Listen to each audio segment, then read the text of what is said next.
Assalamualaikum warahmatullahi wabarakatuh. Sahabat muslim rahimakumullah. Selamat datang kembali di channel Permata Islam yang membahas seputar kisah islami penuh hikmah. Langit tidak pernah benar-benar gelap tanpa alasan. Ia menjadi gelap ketika sesuatu sedang bergerak di bawahnya. Dan di satu masa yang dipenuhi ketidakpastian, dunia mulai menunjukkan retakan-retakan yang tak lagi bisa ditutup dengan pidato, konferensi, atau janji-janji politik. Konflik demi konflik muncul seperti bara yang ditiup angin. Krisis ekonomi membuat banyak negara goyah. Nilai mata uang terjun bebas. Harga kebutuhan pokok melonjak. Di banyak tempat, rakyat turun ke jalan. Mereka bukan lagi menuntut kemewahan, tetapi sekadar ingin bertahan hidup. Di layar-layar berita, wajah para pemimpin tampak lelah, tegang, dan kehilangan arah. Lalu sebuah peristiwa besar terjadi. Seorang pemimpin penting wafat secara tiba-tiba. Kematian itu bukan sekadar kabar duka. Ia menjadi pemicu gelombang. Kekuasaan yang selama ini berdiri di atas struktur rapuh tiba-tiba kehilangan penopangnya. Perebutan kursi dimulai. Janji setia berubah menjadi saling tuduh. Aliansi pecah. Rahasia dibuka. Fitnah menyebar. Di tanah Arab, situasinya jauh lebih panas. Wilayah yang selama ini menjadi jantung simbolik umat justru menjadi pusat perselisihan. Nama-nama besar saling mengklaim hak. Keturunan tertentu merasa lebih berhak. Kelompok militer merasa punya kekuatan. Tokoh agama berbeda pandangan tentang siapa yang layak memimpin. Media sosial dipenuhi narasi saling serang. Umat terpecah dalam opini. Sebagian orang mulai berbisik, apakah ini awal dari sesuatu yang pernah disebutkan dalam nubuah? Namun sebagian lain menertawakannya. Mereka menganggap itu hanya tafsir yang dipaksakan pada situasi politik biasa. Padahal di balik perdebatan itu, ada arus yang jauh lebih dalam sedang bergerak. Dalam situasi seperti itulah, sosok itu mulai muncul. Ia tidak datang dengan teriakan, tidak juga dengan deklarasi besar. Namanya mulai disebut perlahan. Awalnya hanya dalam diskusi kecil, lalu di forum-forum tertutup, kemudian di ruang-ruang publik. Ia berasal dari arah Syam. Wilayah yang sejak lama memiliki sejarah panjang konflik, kekuasaan, dan pertempuran ideologi. Banyak yang mengatakan ia tegas, berani, tidak ragu mengambil keputusan keras. Di saat para pemimpin lain terlihat bimbang, ia justru tampak yakin. Di saat yang lain sibuk bernegosiasi, ia berbicara tentang ketertiban. Di saat banyak tokoh kehilangan wibawa, ia tampil dengan disiplin dan aura kepemimpinan yang kuat. Sebagian orang melihatnya sebagai jawaban atas kekacauan. Negara butuh tangan besi, kata para pendukungnya. Kita butuh stabilitas, bukan perdebatan, ujar yang lain. Ia berbicara tentang keamanan, tentang membersihkan wilayah dari pemberontak, tentang menyatukan kembali tanah yang tercerai-berai. Ia mengutip ayat, ia menyebut sejarah. Ia mengangkat simbol-simbol agama untuk menguatkan legitimasi. Dan perlahan, dukungan tumbuh. Namun sejarah selalu mengajarkan satu hal. Ketika seseorang naik terlalu cepat di tengah kekacauan, ada sesuatu yang jarang terlihat oleh mata awam. Di balik pidato yang lantang, ada ambisi yang mulai berdenyut. Di balik wajah yang terlihat saleh, ada perhitungan yang sangat dingin. Para pengamat yang lebih tenang mulai merasa gelisah. Mereka melihat pola yang familiar. Seorang tokoh muncul di tengah krisis. Didukung karena menjanjikan ketertiban. Menggunakan bahasa agama untuk mengikat loyalitas. Mengangkat ancaman eksternal untuk mempersatukan massa. Lalu secara perlahan mengonsolidasikan kekuasaan. Nama yang dulu hanya terdengar samar kini mulai diucapkan lebih jelas, Sufyani. Bagi sebagian orang, nama itu hanya simbol sejarah. Bagi sebagian lain, itu adalah peringatan. Riwayat-riwayat lama menyebutkan bahwa sebelum munculnya pemimpin besar di akhir zaman, akan ada sosok dari arah Syam yang memanfaatkan kekacauan. Ia bangkit bukan ketika dunia stabil, tetapi justru ketika manusia kehilangan pegangan. Ia tumbuh dari rasa takut. Ia hidup dari keresahan. Dan bukankah itu yang sedang terjadi? Ketika rakyat ketakutan, mereka mudah menerima siapapun yang terlihat kuat. Ketika situasi tak menentu, mereka rela menyerahkan kebebasan demi rasa aman. Sosok itu semakin sering tampil di hadapan publik. Ia menegaskan bahwa dirinya tidak mencari kekuasaan. Ia hanya ingin menyelamatkan wilayah dari kehancuran. Kata-katanya terdengar sederhana, mudah dicerna, dan penuh keyakinan. Ia menampilkan citra religius. Berdoa di depan kamera. Mengunjungi tempat-tempat suci. Menyebut pentingnya persatuan umat. Namun di lingkaran dalamnya, strategi mulai disusun. Wilayah-wilayah strategis dipetakan. Komandan-komandan militer diganti dengan orang-orang yang loyal. Jalur logistik diamankan. Media yang kritis ditekan secara halus. Tokoh yang terlalu vokal diundang untuk berdiskusi, lalu perlahan disisihkan. Semua dilakukan tanpa kegaduhan. Di sisi lain, rakyat yang lelah melihatnya sebagai harapan baru. Mereka tidak melihat bahaya. Mereka melihat solusi. Dan ketika seseorang dianggap solusi, sangat sedikit orang yang mau memeriksa niat terdalamnya. Sementara itu, di sudut lain dunia Islam, suara-suara tentang kemunculan seorang pemimpin adil mulai terdengar kembali. Bukan dalam bentuk deklarasi resmi, tetapi dalam kajian-kajian kecil. Dalam doa-doa panjang di sepertiga malam. Dalam bisikan para pencari kebenaran. Ada yang berkata bahwa sebelum cahaya itu muncul terang, akan ada bayangan besar yang mendahuluinya. Dan bayangan itu kini semakin nyata. Sufyani belum menunjukkan wajah aslinya. Ia masih berada di fase awal. Fase ketika ia terlihat seperti pelindung, bukan ancaman. Fase ketika ia dipuji karena keberaniannya. Fase ketika orang-orang yang ragu dianggap lemah. Tetapi sejarah jarang salah membaca pola. Setiap kali dunia memasuki masa pergeseran besar, selalu ada tokoh yang berdiri di dua persimpangan, antara menjadi pelindung sejati atau menjadi penguasa yang terseret ambisi. Pertanyaannya bukan hanya siapa dia. Pertanyaannya adalah, apakah dunia sedang tanpa sadar mempersiapkan panggung untuknya? Di tanah yang retak oleh perebutan kekuasaan, di antara rakyat yang lelah dan haus stabilitas, sosok itu terus menguat. Pasukannya bertambah. Wilayah pengaruhnya meluas. Pidatonya semakin tegas. Dan di saat banyak orang mulai merasa aman karena kehadirannya, justru disitulah fase paling berbahaya sering dimulai. Karena tidak semua yang datang membawa janji ketertiban benar-benar datang untuk menegakkan keadilan. Sebagian datang untuk menguasai. Sebagian datang untuk menundukkan. Dan sebagian datang sebagai ujian. Bayangan itu kini telah memiliki nama.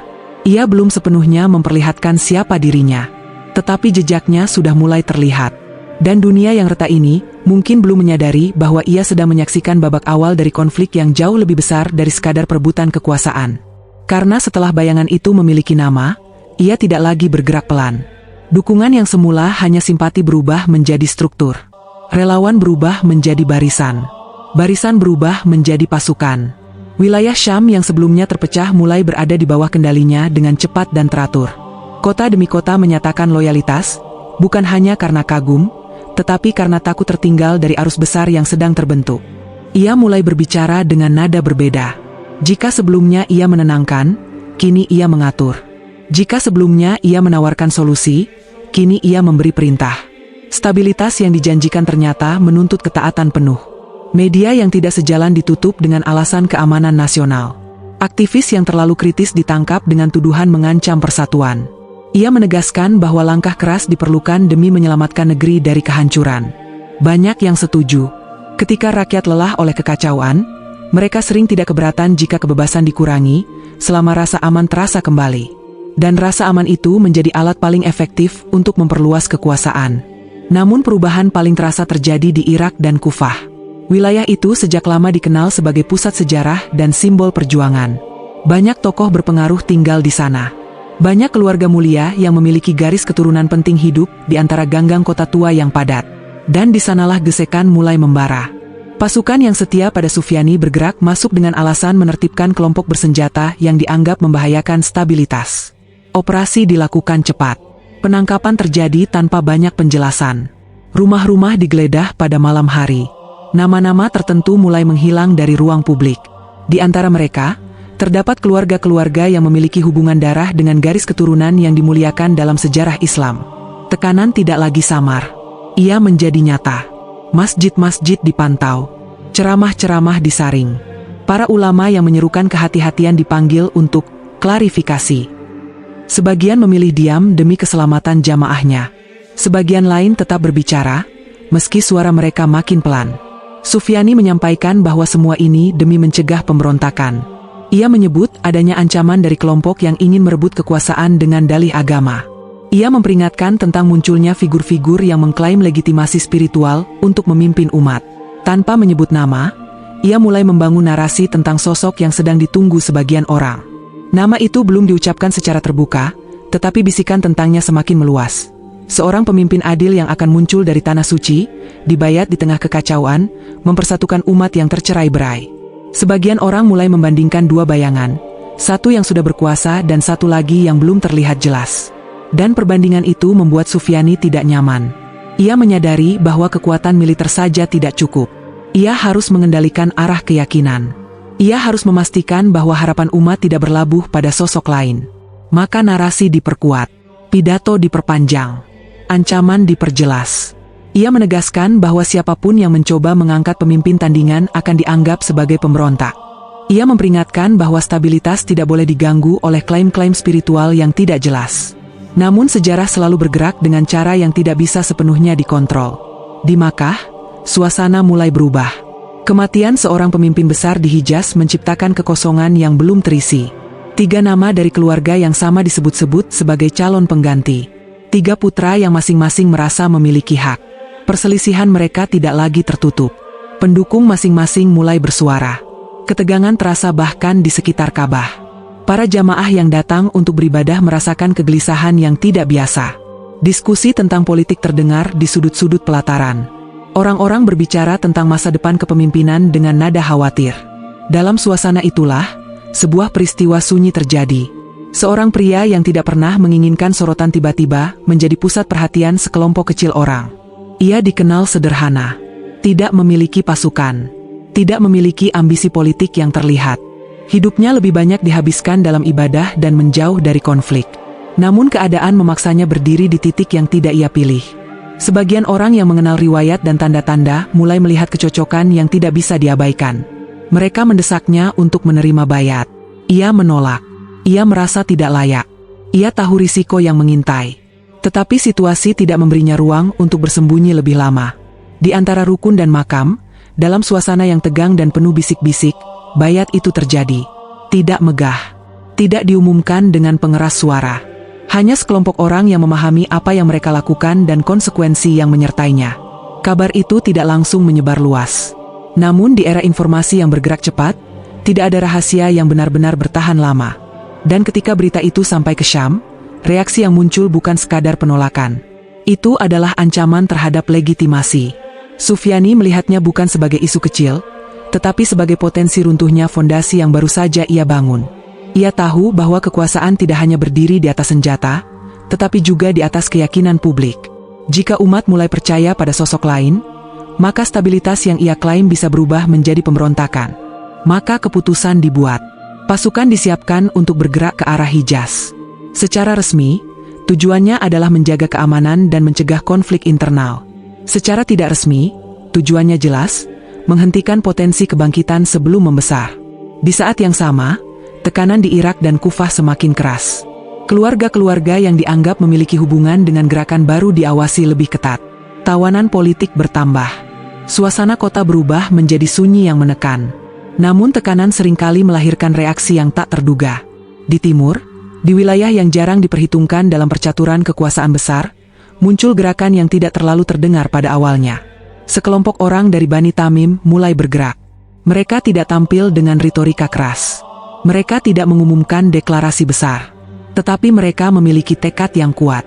Mereka berbicara tentang membebaskan tawanan yang ditahan tanpa keadilan. Mereka berbicara tentang menegakkan kebenaran, bukan demi kekuasaan, tetapi demi amanah. Dan simbol yang mereka bawa mulai menjadi perbincangan, panji hitam dari arah timur. Bagi sebagian orang, itu hanya simbol biasa. Bagi yang memahami riwayat, itu adalah isyarat yang tidak bisa diabaikan. Sufyani kini menghadapi 2 arus sekaligus, bayat di Tanah Suci dan pergerakan dari timur. 2 arus yang mungkin belum besar, tetapi memiliki daya magnet yang kuat bagi hati yang masih peka. Tekanan mental mulai terlihat pada dirinya. Pidatonya semakin keras. Wajahnya semakin tegang. Ia mulai menyebut musuh secara lebih terbuka. Ia memperingatkan bahwa siapapun yang mendukung gerakan di Hijaz akan dianggap pengkhianat. Ia menegaskan bahwa negara tidak akan ragu menggunakan kekuatan penuh. Dan disinilah pergeseran terjadi. Sosok yang awalnya dipandang sebagai penyelamat stabilitas mulai terlihat sebagai penguasa yang takut kehilangan kendali. Dukungan masih banyak, tetapi keraguan mulai tumbuh di hati sebagian orang. Mereka mulai bertanya, mengapa reaksi terhadap bayat itu begitu keras? Mengapa ketakutan begitu terasa? Karena kekuasaan yang dibangun di atas rasa takut akan selalu takut pada harapan. Sementara itu, di Makkah, jumlah orang yang setia kepada pemimpin yang baru dibayat masih sangat sedikit. Tidak ada parade militer. Tidak ada markas besar. Hanya keyakinan dan doa yang menjadi sandaran. Dan kontras itulah yang membuat panggung semakin jelas. Di satu sisi, kekuatan besar dengan pasukan dan senjata. Di sisi lain, kelompok kecil dengan keyakinan dan janji ilahi. Dunia mungkin melihatnya sebagai ketidakseimbangan. Tetapi sejarah seringkali dimulai dari titik yang tampak tidak mungkin. Langkah-langkah pasukan dari Syam mulai terdengar semakin dekat ke arah selatan. Ketegangan menjalar dari kota ke kota. Orang-orang yang memahami tanda-tanda mulai menyadari bahwa fase berikutnya tidak lagi sekadar perselisihan politik. Ia sedang berubah menjadi benturan keyakinan. Dan ketika keyakinan mulai dipertarungkan dengan kekuatan, tidak ada lagi ruang untuk bersikap netral. Langkah itu akhirnya benar-benar diambil. Perintah turun dari pusat komando di Syam dengan nada yang tidak menyisakan pilihan. Sufyani memerintahkan pasukan terbaiknya bergerak menuju Hijaz. Bukan sekadar patroli. Bukan sekadar tekanan diplomatik. Ini adalah ekspedisi militer penuh dengan satu tujuan jelas. Memadamkan bara sebelum berubah menjadi api yang tak terkendali. Konvoi panjang kendaraan tempur bergerak melintasi padang pasir. Debu mengepul tinggi, seperti kabut tebal yang menutupi jejak mereka. Dari kejauhan, deru mesin terdengar seperti gemuruh badai yang mendekat. Setiap prajurit telah diberi gambaran tentang musuh. Kelompok kecil yang dianggap membahayakan stabilitas, figur yang diklaim tidak sah, gerakan yang harus dihentikan demi persatuan umat. Narasi itu diputar berulang-ulang. Namun di balik barisan baja dan senjata modern, ada kegelisahan yang tak diucapkan. Sebagian dari mereka pernah mendengar riwayat-riwayat lama. Tentang tanah suci. Tentang bayat di antara rukun dan makam. Tentang pasukan yang berani melangkah ke arah Makkah dengan niat buruk. Mereka mengusir pikiran itu. Di Makkah, suasana berubah drastis ketika kabar pergerakan pasukan sampai lebih dulu daripada debunya. Jamaah yang biasanya larut dalam ibadah mulai merasakan ketegangan yang sulit dijelaskan. Tatapan mata menjadi lebih sering saling mencari. Percakapan dilakukan dengan suara rendah. Di sekitar Ka'bah, sosok yang telah dibayat itu tidak berdiri sebagai pemimpin dengan pengawal bersenjata. Ia tetap dalam kesederhanaan yang sama. Namun lingkaran kecil di sekelilingnya mulai bertambah. Wajah-wajah yang datang bukan wajah ambisius. Mereka adalah orang-orang yang membawa ketegangan di mata, seolah menyadari bahwa mereka sedang memasuki fase yang tidak bisa dibatalkan. Gangguan mulai terasa. Aparat yang bersimpati pada Syam mencoba menciptakan tekanan. Beberapa orang ditahan. Beberapa jalur menuju pelataran dipersempit. Isu-isu disebarkan untuk menimbulkan keraguan. Ada yang berbisik bahwa bayat itu tidak sah. Ada yang menuduh adanya agenda tersembunyi. Namun justru tekanan itu memperjelas garis pemisah. Pasukan Sufyani akhirnya mencapai wilayah antara Madinah dan Makkah. Mereka bergerak cepat, percaya diri, meyakini bahwa operasi ini hanya soal waktu. Peta menunjukkan satu hamparan luas, baidah. Tanah datar, gersang, tampak tidak berbahaya. Langit siang itu anehnya terasa berat. Beberapa prajurit melaporkan getaran kecil di bawah kaki mereka. Komandan menganggapnya hal biasa. Panas ekstrim sering menciptakan ilusi. Mereka melanjutkan perjalanan. Lalu terjadi sesuatu yang tidak pernah masuk dalam perhitungan militer manapun. Tanah itu bergerak. Bukan gempa biasa. Bukan retakan kecil. Permukaan padang pasir seperti kehilangan penopangnya. Kendaraan pertama terperosok tanpa peringatan. Jeritan terdengar. Prajurit berusaha melompat, tetapi pijakan berubah menjadi lumpur hidup yang menelan tanpa ampun. Dalam hitungan detik, formasi rapi berubah menjadi kekacauan total. Tank-tank berat yang sebelumnya tampak tak tergoyahkan miring, lalu hilang ditelan bumi. Debu bercampur dengan teriakan panik. Komandan berusaha memberi instruksi, tetapi suara mereka tenggelam dalam gemuruh yang tidak masuk akal. Sebagian mencoba mundur, namun tanah di belakang mereka juga runtuh. Langit tetap cerah. Tidak ada badai. Tidak ada tanda alam yang lazim. Hanya bumi yang membuka mulutnya dan menutupnya kembali. Ketika debu mengendap, hamparan itu kembali tampak sunyi. Seolah tidak pernah ada ribuan pasukan yang melintas. Hanya sedikit yang selamat. Mereka berada di pinggiran formasi. Wajah mereka pucat, mata kosong, tubuh gemetar bukan karena luka, tetapi karena kesadaran bahwa mereka baru saja menyaksikan sesuatu yang melampaui logika perang. Kabar itu sampai ke Syam seperti petir di siang bolong. Awalnya ditolak, dianggap propaganda, dianggap rekayasa musuh. Namun laporan demi laporan datang dari sumber berbeda dengan cerita yang sama. Pasukan itu lenyap. Bukan kalah. Bukan mundur. Hilang. Untuk pertama kalinya, wajah Sufyani kehilangan warna. Ia mengurung diri dengan para penasihat terdekatnya.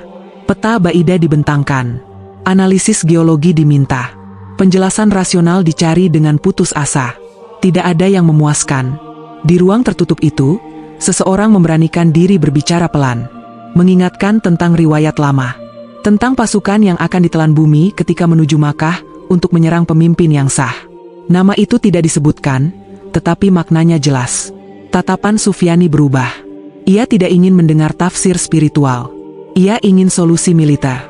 Ketika penasihat itu mencoba melanjutkan dengan nada hati-hati, suara tembakan memecah ruangan. Tubuh sang penasihat terjatuh di lantai. Sejak saat itu, tidak ada lagi yang berani menyinggung nubuatan di hadapannya. Tekanan mentalnya berubah menjadi kemarahan brutal. Ia merasa bukan hanya ditantang, tetapi dipermalukan. Legitimasi yang ia bangun dengan ketakutan kini diguncang oleh peristiwa yang tidak bisa ia kendalikan. Ia memilih satu respons, kekerasan terbuka. Penangkapan massal diperluas. Siapapun yang dicurigai bersimpati pada gerakan Hijaz ditahan tanpa proses panjang. Di Irak dan Kufah, operasi militer dilakukan dengan lebih kejam. Rumah-rumah dibakar sebagai peringatan. Tokoh masyarakat yang mencoba menenangkan situasi justru dituduh berkhianat. Topeng penyelamat stabilitas itu benar-benar jatuh. Pidatonya berubah dari retorika persatuan menjadi ancaman terang-terangan. Ia menyebut musuh sebagai pengacau agama. Ia mengklaim bahwa peristiwa di Baidah adalah sabotase, bukan tanda ilahi. Ia bersumpah akan membalas dengan kekuatan berlipat ganda. Namun ketakutan tidak bisa disembunyikan sepenuhnya. Setiap malam, laporan intelijen dibaca berulang. Setiap bisikan tentang meningkatnya dukungan di Makkah membuatnya gelisah. Ia mulai mencurigai orang-orang terdekatnya. Beberapa perwira tinggi dicopot tanpa alasan jelas. Ada yang menghilang tanpa jejak. Di saat yang sama, dari arah timur, sesuatu bergerak. Wilayah Khurasan yang selama ini tampak jauh dari pusat konflik, mulai menunjukkan denyut baru. Sekelompok orang dari Bani Tamim bangkit dengan membawa simbol yang sederhana namun syarat makna. Panji hitam. Bukan sekadar warna. Ia menjadi tanda tekad dan janji. Gerakan itu tidak dipenuhi teriakan kosong. Mereka bergerak dengan disiplin. Seruan mereka bukan tentang balas dendam pribadi, tetapi tentang menegakkan keadilan dan membela yang tertindas. Berita tentang peristiwa Baidah menyebar cepat di antara mereka, memperkuat keyakinan bahwa mereka sedang menyaksikan rangkaian tanda yang saling terhubung. Panji-panji hitam itu berkibar melintasi kota-kota timur, menarik orang-orang yang hatinya telah lama resah melihat ketidakadilan. Di Makkah, lingkaran kecil di sekitar pemimpin yang dibayat mulai mencapai jumlah yang disebut dalam riwayat, 313. Mereka datang dari latar belakang berbeda. Ada yang pernah menjadi tentara, ada yang pedagang, ada yang ulama, ada pula yang sebelumnya tidak dikenal siapapun. Mereka tidak dipersatukan oleh janji dunia. Mereka dipersatukan oleh keyakinan bahwa fase ini tidak bisa dihindari. Pertemuan mereka berlangsung dalam suasana hening namun tegas. Tidak ada sorak kemenangan. Yang ada hanyalah kesadaran bahwa jumlah kecil itu akan menjadi inti dari gelombang besar yang segera pecah. Ketegangan kini mencapai titik ekstrim. Di satu sisi, penguasa yang kehilangan kendali atas rasa takutnya sendiri, semakin brutal dan tidak rasional. Di sisi lain, kelompok kecil yang justru semakin tenang setelah menyaksikan tanda yang mengguncang padang pasir. Jalur-jalur menuju Hijaz mulai dijaga lebih ketat. Sisa pasukan Syam disusun ulang. Perintah baru disiapkan. Ini bukan lagi operasi cepat. Ini akan menjadi konfrontasi terbuka. Desas-desus tentang pertemuan besar dua kekuatan menyebar cepat ke seluruh wilayah. Kota-kota bersiap menghadapi dampaknya. Harga kebutuhan melonjak. Orang-orang menyimpan persediaan. Doa-doa dipanjatkan dengan nada berbeda dari biasanya. Langit malam terasa lebih sunyi, seolah menahan napas. Karena semua pihak mulai menyadari bahwa peristiwa di Baidah bukan akhir dari sesuatu, melainkan awal dari benturan yang lebih dahsyat. Dan ketika panji hitam dari timur semakin mendekat, sementara lingkaran 313 telah lengkap berdiri di Tanah Suci, satu hal menjadi jelas bagi siapapun yang masih mau melihat. Pertempuran besar itu tidak lagi berada di ambang kemungkinan, ia sedang berjalan menuju kenyataan. Debu yang terangkat dari pergerakan pasukan kini bukan lagi sekadar ancaman jauh di cakrawala. Ia sudah menjadi denyut yang terasa di dada setiap orang yang mengetahui arah sejarah sedang berbelok tajam. Di utara, Sisa kekuatan Syam dikonsolidasikan ulang. Komandan baru ditunjuk, lebih kejam, lebih patuh, tanpa ruang untuk ragu. Sufyani tidak lagi berbicara tentang stabilitas. Ia berbicara tentang penghancuran total. Ia tidak ingin sekadar menang. Ia ingin memastikan tidak ada simbol tandingan yang tersisa. Sementara itu, di Makkah, suasana tetap berbeda. Tidak ada parade militer. Tidak ada bendera kemenangan. 313 orang berdiri dalam lingkaran yang sederhana, tetapi kokoh. Wajah-wajah mereka tidak dipenuhi euforia, melainkan kesadaran. Mereka tahu jumlah mereka kecil. Mereka tahu secara logika militer, peluang itu tidak seimbang. Namun keyakinan seringkali mengubah perhitungan manusia. Dari arah timur, panji-panji hitam semakin mendekat. Barisan Bani Tamim bergerak disiplin, tidak tergesa-gesa, tetapi tidak pula ragu. Mereka membebaskan tawanan di kota-kota yang dilewati. Mereka mematahkan rantai ketakutan yang selama ini mencengkeram rakyat kecil. Setiap kota yang mereka lalui bukan hanya menyaksikan pergerakan pasukan, tetapi juga menyaksikan kebangkitan harapan. Berita tentang keberanian mereka menyebar lebih cepat dari langkah kaki mereka. Di Syam, tekanan pada Sufyani semakin berat. Peristiwa Baidah masih menjadi bayangan yang menghantui setiap keputusan. Ia berusaha menampakkan ketegasan di depan publik, tetapi lingkaran dalamnya tahu bahwa sesuatu telah retak. Ia tidur lebih sedikit. Ia memeriksa laporan berulang-ulang. Ia mencurigai semua orang. Ambisi yang dulu terasa seperti api yang menghangatkan kini berubah menjadi api yang membakar dirinya sendiri. Ia memerintahkan serangan langsung. Pasukan bergerak menuju titik pertemuan yang tak lagi bisa dihindari. Pertempuran itu tidak terjadi di lorong-lorong sempit atau di balik meja perundingan. Ia terjadi di hamparan terbuka, di bawah langit yang seolah menjadi saksi. Dua kekuatan berdiri saling berhadapan. Di satu sisi, barisan besar dengan persenjataan lengkap, kendaraan lapis baja, artileri berat, dan pengalaman tempur panjang. Di sisi lain, pasukan yang jauh lebih kecil, namun wajah-wajah mereka tidak menunjukkan gentah. Mereka berdiri dengan barisan yang rapi, dipimpin oleh sosok yang tidak pernah mengangkat dirinya sebagai penguasa, tetapi menerima amanah dengan berat. Keheningan sebelum benturan terasa seperti tekanan yang hampir memecahkan udara. Sufyani memilih menyerang lebih dulu. Dentuman pertama mengguncang tanah. Debu kembali terangkat tinggi. Barisan baja melaju dengan keyakinan bahwa jumlah dan teknologi akan menyelesaikan segalanya. Namun medan tidak selalu tunduk pada strategi yang disusun di ruang tertutup. Perlawanan datang dengan disiplin yang tidak terduga. 313 itu bukan pasukan acak. Mereka adalah inti. Di belakang mereka, barisan dari timur telah menyatu. Gerakan mereka terkoordinasi, seolah setiap langkah telah diperhitungkan bukan hanya dengan akal, tetapi dengan doa yang panjang. Benturan itu brutal. Suara logam beradu, teriakan, dan gemuruh senjata memenuhi udara. Namun di tengah kekacauan itu, ada ketenangan aneh di wajah pasukan kecil itu. Mereka tidak berperang untuk wilayah. Mereka tidak berperang untuk jabatan. Mereka berperang karena merasa tidak ada lagi ruang untuk membiarkan kezaliman berdiri.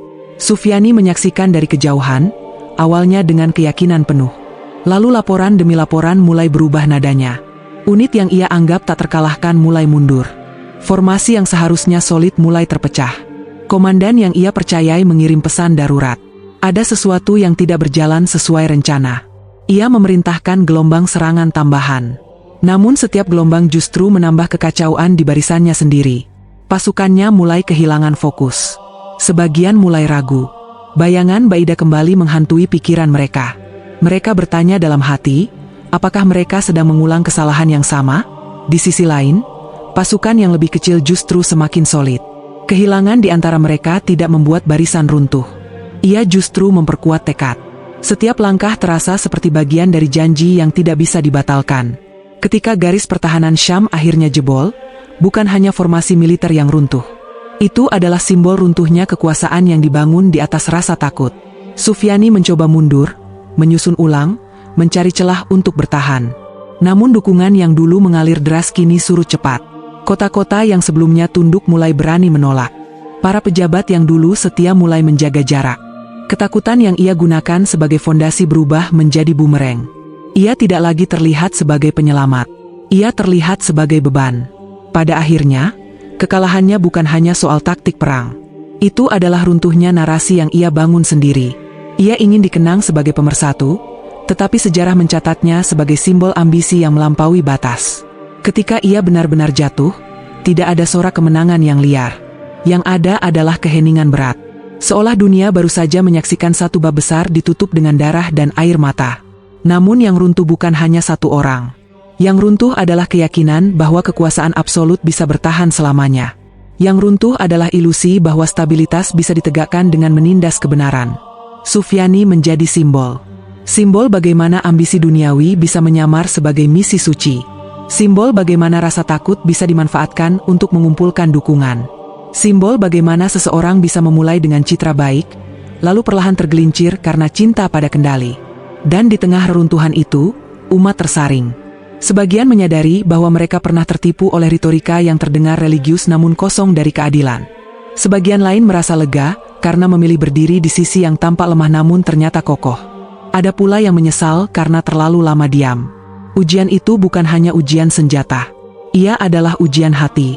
Siapa yang mengikuti karena takut kehilangan dunia, dan siapa yang bertahan karena yakin pada janji yang lebih besar. Kegelapan memang sempat memuncak. Kekerasan sempat rasa tak terkendali.